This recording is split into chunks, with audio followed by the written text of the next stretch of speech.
Hello दोस्तों, bloody Sunday YouTube channel पर आपका स्वागत है। दोस्तों, अगर आपको भूत प्रेतों और कई अलग अलग तरह की सच्ची डरावनी कहानियाँ सुनना पसंद है तो जल्दी से हमारे चैनल को सब्सक्राइब कर लीजिए और साथ ही बेल आइकन को ऑल पर सेलेक्ट करना बिल्कुल मत भूलिएगा। तो चलिए दोस्तों, बढ़ते हैं अपनी आज की कहानियों की ओर और डर को बेहद करीब से देखते हैं।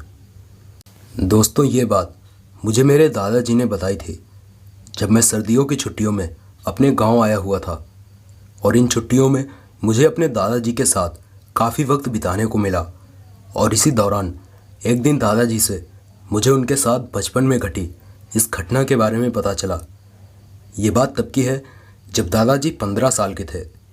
दादाजी बताते हैं कि उन दिनों उनके गांव में मेला लगा हुआ था, तो रोज़ रात को दादाजी अपने दोस्तों के साथ मेले में घूमने के लिए घर से निकल जाते थे। दादाजी के मुताबिक उनके गांव में लगने वाला ये मेला कई दिनों तक चलता था, इसीलिए गांव के लोग उस मेले के लगने का बेसब्री से इंतज़ार करते थे। और मेला लगने के बाद सिर्फ दादाजी के गांव के ही नहीं बल्कि काफ़ी दूर दूर के गांवों के लोग भी इस मेले में घूमने के लिए और ख़रीदारी करने के लिए आते थे। तो ऐसे ही एक रात दादाजी अपने दोस्तों के साथ उस मेले से घूमकर वापस घर लौट रहे थे।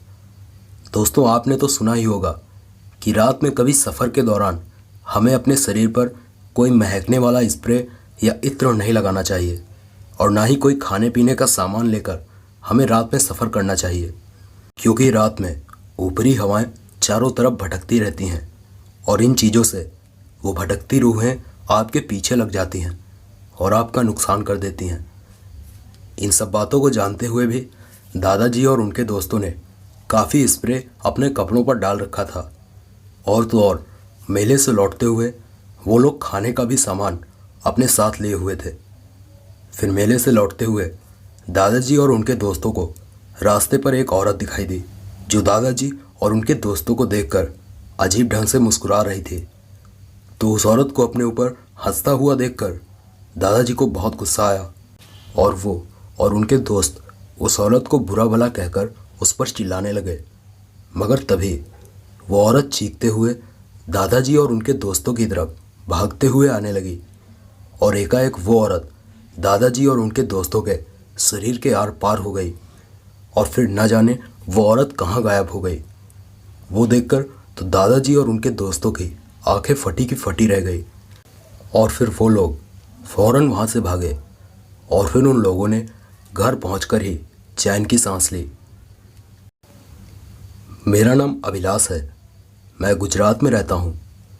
मैं आपको 2 कहानियाँ बताना चाहता हूँ जो मुझे मेरी नानी ने सुनाई थी। मेरी नानी बचपन में मुझे बहुत सी सच्ची कहानियाँ सुनाया करती थी। वो बहुत ही बहादुर औरत थी। ये पहली कहानी तब की है जब मेरी नानी की शादी भी नहीं हुई थी और वो बहुत छोटी थी। उस शाम नानी अपने घर के बाहर बरामदे में खेल रही थी।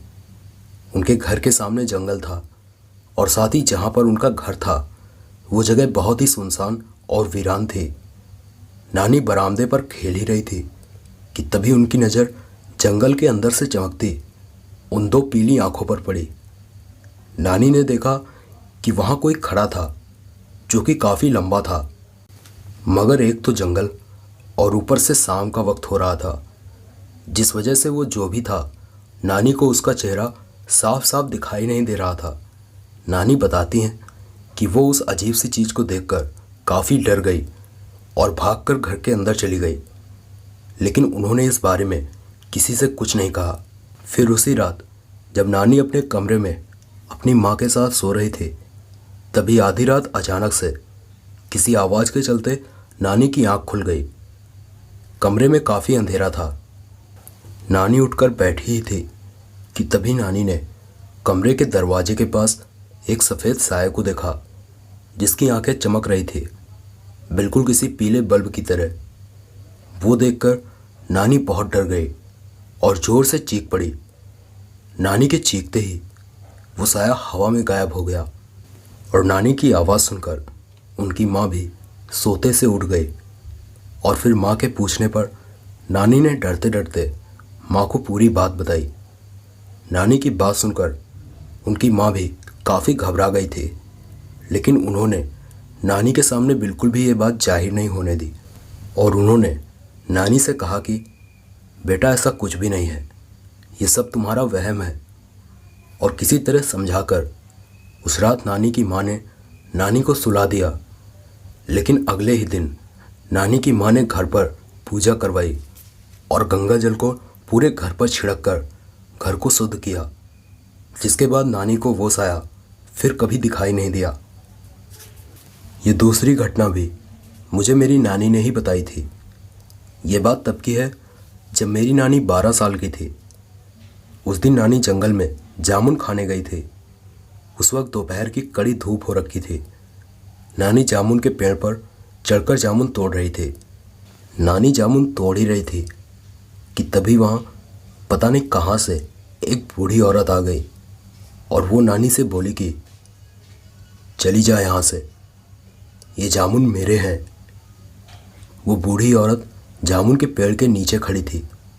देखने से वो औरत काफ़ी बूढ़ी लग रही थी, इसीलिए नानी उससे डरी नहीं और वो उस बुढ़िया को नज़रअंदाज करके फिर से जामुन तोड़ने लगी, जिस पर वो बूढ़ी औरत ज़ोर ज़ोर से गुर्राने लगी और गुस्से से वो नानी से बोली कि तू यहाँ से जाएगी या मैं ऊपर आऊँ।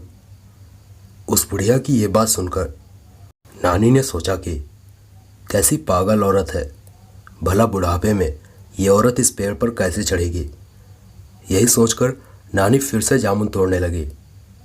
नानी जामुन तोड़ ही रही थी कि तभी उन्हें ऐसा लगा कि शायद कोई और भी उस पेड़ पर उनके साथ है। और तभी नानी की नज़र अपने ऊपर वाली जामुन की एक मोटी टहनी पर पड़ी। वहाँ पर वो बुढ़िया बैठी थी, जो कि अब बेहद भयानक हो चुकी थी। उस बुढ़िया का चेहरा बुरी तरह से कटा फटा हुआ था और गुस्से से उसकी आंखें लाल सुर्ख हो रखी थी। वो देखकर नानी की चीख निकल गई और घबराहट में वो जामुन के पेड़ से नीचे गिर पड़ी और वहीं बेहोश हो गई। फिर जब नानी को होश आया तो रात हो चुकी थी। होश में आते ही नानी को दोपहर में उनके साथ घटी वो पूरी घटना याद आ गई और तभी नानी चीखते चिल्लाते हुए उस जंगल से भागी और सीधा घर पहुंचकर ही नानी ने चैन की सांस ली। नानी आज भी इस घटना को याद करती हैं तो उनके रोंगटे खड़े हो जाते हैं। तो दोस्तों, ये थी मेरी नानी के साथ घटी तो बिल्कुल सच्ची घटना है। मेरा नाम साहिल है। मैं आपको 2 सच्ची कहानियां बताना चाहता हूं और मुझे नहीं पता कि आप इन घटनाओं पर विश्वास करेंगे या नहीं, लेकिन यकीन मानिए ये बिल्कुल सच्ची घटना है। ये पहली घटना मेरे पापा के चचेरे भाई यानी कि मेरे चाचा के साथ घटी थी। ये दीपावली के आसपास की घटना है।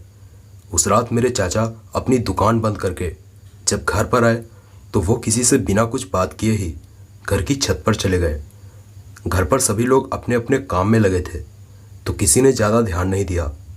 फिर काफ़ी टाइम बाद भी जब चाचा छत से नीचे नहीं आए तो घर वालों ने चाचा को आवाज़ लगाकर नीचे बुलाया, मगर चाचा ने किसी के बुलाने पर भी कोई जवाब नहीं दिया।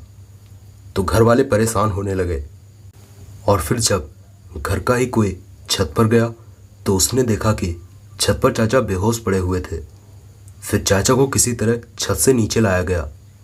फिर कुछ घंटों बाद जब चाचा को होश आया तो वो काफ़ी डरे हुए थे और ज़ोर ज़ोर से चीख रहे थे। वो देखकर घर वाले काफ़ी ज़्यादा परेशान हो गए थे। चाचा चीखते हुए सबसे बोल रहे थे कि उन्हें कोई साया दिखाई दे रहा है जो कि उन्हें अपने साथ ले जाना चाहता है। और चाचा के मुताबिक उन्हें जो साया दिखाई दे रहा था वो काफ़ी ज़्यादा डरावना और भयानक था। चाचा की हालत धीरे धीरे खराब होती जा रही थी। अब घर वालों को भी समझ में आ चुका था कि चाचा के साथ कोई ऊपरी चक्कर है, इसीलिए घर वालों ने एक पंडित को घर पर बुलाया। फिर जब पंडित जी घर पर आए तो उन्होंने चाचा के सर पर हाथ रखा और फिर कुछ देर शांत रहने के बाद पंडित जी ने बताया कि चाचा के ऊपर एक भूत का साया है। और आगे पंडित जी ने बताया कि इस समय दीपावली का समय चल रहा है और ऐसे भारी दिनों में ही टोना टोटके बहुत ज़्यादा किए जाते हैं, इसीलिए ऐसे दिनों में हमें इन चीज़ों से बहुत संभल कर रहना चाहिए।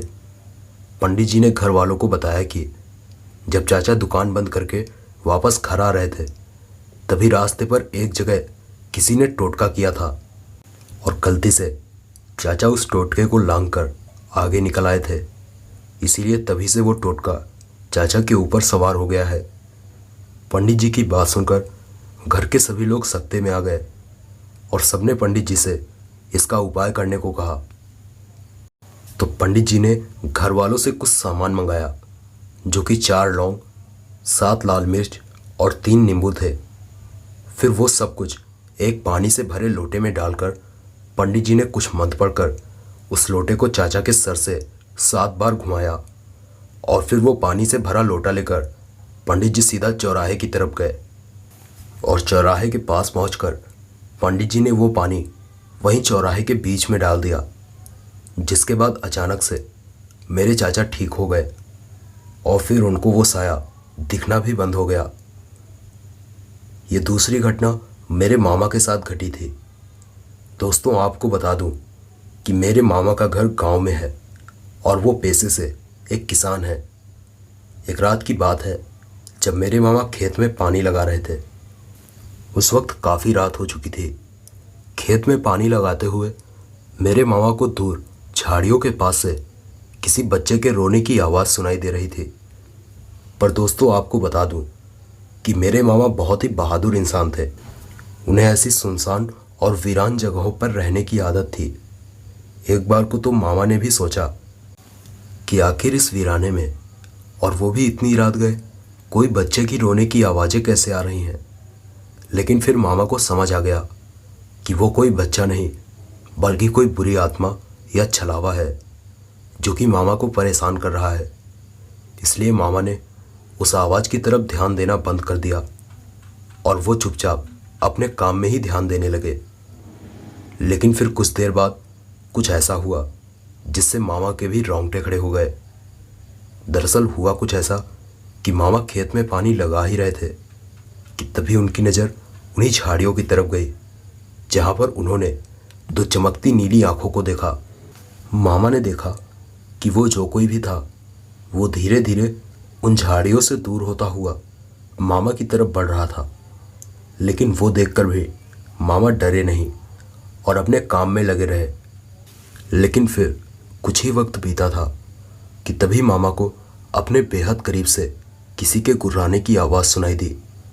वो आवाज़ सुनकर मामा ने जब अपने सामने की ओर देखा तो वहाँ उन्होंने अपने से कुछ ही दूरी पर एक 10-12 साल जितनी उम्र के एक बच्चे को देखा जिसका सर कटा हुआ था और अपने कटे हुए सर को वो बच्चा अपने हाथों में पकड़े हुए था। और मामा को देखकर वो बच्चे का प्रेत जोर जोर से शैतानी हंसी हंस रहा था।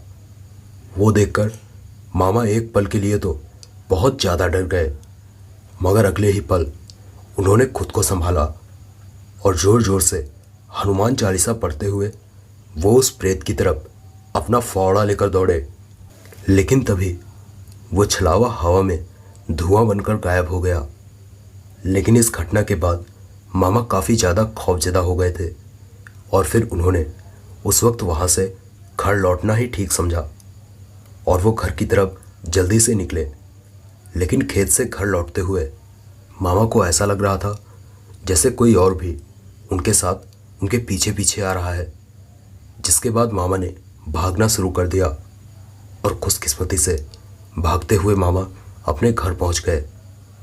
दोस्तों, इस घटना के बाद फिर कभी दोबारा मामा का उस प्रेत या छलावे के साथ दोबारा सामना तो नहीं हुआ, लेकिन आज भी उस वाक़ये को याद करके मामा सहम जाते हैं। तो दोस्तों, ये थी मेरे मामा के साथ घटी बिल्कुल सच्ची घटना। मेरा नाम वीरेश है। ये मेरे साथ घटी बिल्कुल सच्ची घटना है। ये बात 4 साल पहले की है। मैं देर रात अपने घर लौट रहा था। उस वक्त रात के करीब 11:30 बज रहे थे। मैं जहाँ रहता हूँ वो एक छोटा शहर है, इसीलिए देर रात ऑटो रिक्शा मिलना बहुत मुश्किल होता है।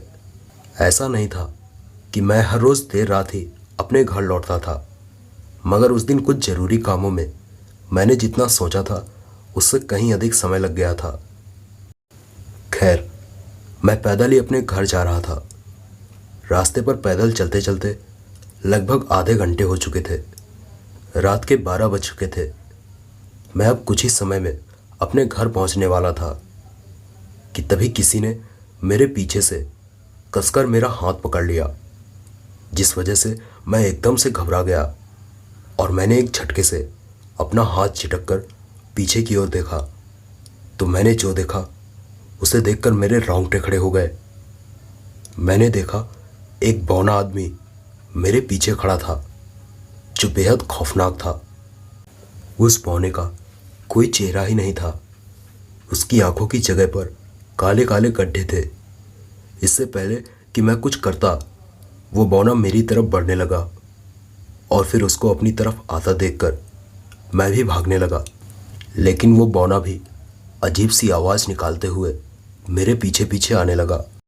मैं अपनी पूरी जान लगाकर वहाँ से भाग रहा था, मगर शायद वो दिन मेरी ज़िंदगी का सबसे बुरा दिन साबित होने वाला था। रास्ते पर भागते भागते अचानक मेरा पैर एक पत्थर से टकरा गया, जिस वजह से मैं ज़मीन पर गिर पड़ा। मेरे सर पर काफ़ी चोट आई थी और खून भी निकलने लगा था। मेरे लिए अब उठकर खड़ा हो पाना भी बहुत मुश्किल हो रहा था। और तभी वो बौना मेरे सामने आ गया। उस बौने को देखकर मेरे पैरों के नीचे से ज़मीन खिसक गई और तभी मैंने डरते हुए उस बौने से कहा कि तुम क्या चाहते हो? आखिर मैंने तुम्हारा बिगाड़ा क्या है? मेरी बात पर वो बौना मेरी तरफ आते हुए एकदम से रुक गया और फिर कुछ देर शांत रहने के बाद वो बौना बोला कि 3 दिन पहले इसी रास्ते से देर रात मैं अपने घर जा रहा था और तभी एक तेज रफ्तार गाड़ी मेरे ऊपर चढ़ गई, जिससे मेरी वहीं मौत हो गई और अब मेरी आत्मा यहीं भटक रही है। मैं बिल्कुल अकेला पड़ चुका हूँ और अब मैं तुम्हें अपने साथ ले जाऊँगा और जो देर रात मुझे इस रास्ते से जाता मिलेगा मैं उसे भी अपने साथ ले जाऊँगा। उस बौने की बात सुनकर मेरे रोंगटे खड़े हो गए। अब मैं ये समझ चुका था कि आज मेरी मौत तय है और तभी वो बौना मेरी तरफ बढ़ने लगा। उस बौने के शरीर से सर फाड़ देने वाली गंध आ रही थी। उस बौने को अपनी तरफ आता देखकर उस वक्त मेरी क्या हालत थी ये सिर्फ मैं ही समझ सकता हूँ। मैं पसीने से लथपथ हो चुका था। वो बौना मेरे बेहद पास आ चुका था और तभी मुझे एक गाड़ी अपनी तरफ आती दिखी।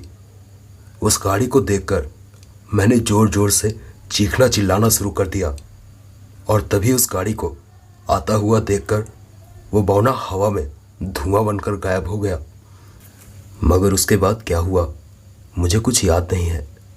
डर और खौफ से मैं वहीं बेहोश हो चुका था और फिर जब मुझे होश आया तब मैं अपने घर पर था।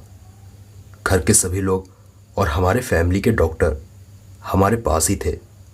फिर जब मेरी हालत कुछ दुरुस्त हुई तब मैंने अपने साथ घटी पूरी घटना के बारे में सबको बताया। मेरी बात सुनकर घर के सभी लोग बेहद ही डर गए और फिर मैंने पूछा कि मैं यहाँ कैसे पहुँचा तो मेरी माँ ने बताया कि काफ़ी रात हो जाने के बाद भी जब तुम घर पर नहीं आए तो मैंने तुम्हारे बड़े भाई को तुम्हारा पता लगाने के लिए भेजा था और तुम्हारे बड़े भाई को तुम रास्ते के किनारे बेहोश पड़े मिले थे। दोस्तों, वैसे तो आज इस घटना को हुए काफ़ी वक्त बीत गया है, मगर आज भी उस वाक़ये को याद करके मेरा दिल खौफ से दहल उठता है। तो दोस्तों, ये थी मेरे साथ घटी बिल्कुल सच्ची घटना। तो दोस्तों, कैसे हो आप सब? उम्मीद करता हूँ आप सब बहुत अच्छे होंगे। आज की कहानी आप सभी को कैसी लगी मुझे नीचे कमेंट करके बताना मत भूलिएगा, क्योंकि मैं आप सभी के कमेंट्स का बेसब्री से इंतज़ार करता हूँ। साथ ही अगर आपको ये एपिसोड पसंद आया तो इस वीडियो को लाइक ज़रूर करिएगा। हो सके तो अपने दोस्तों के साथ इस वीडियो को शेयर भी करिएगा। और अगर आप इस चैनल पर पहली बार आए हैं तो चैनल को सब्सक्राइब करके बेल आइकन को ऑल पर सेलेक्ट ज़रूर कर लीजिएगा। साथ ही आप अपने फेवरेट हॉरर टॉपिक्स को मुझे नीचे कमेंट करके ज़रूर बताइएगा। मैं पूरी कोशिश करूँगा कि आपके फेवरेट हॉरर टॉपिक्स पर मैं जल्द से जल्द सच्ची डरावनी कहानियाँ लेकर आ सकूं। तो दोस्तों, मैं बहुत जल्द फिर से मिलूंगा आपसे कुछ और सच्ची डरावनी कहानियों के साथ। तब तक के लिए आप जहाँ भी हैं खुश रहिए, आबाद रहिए। Take care.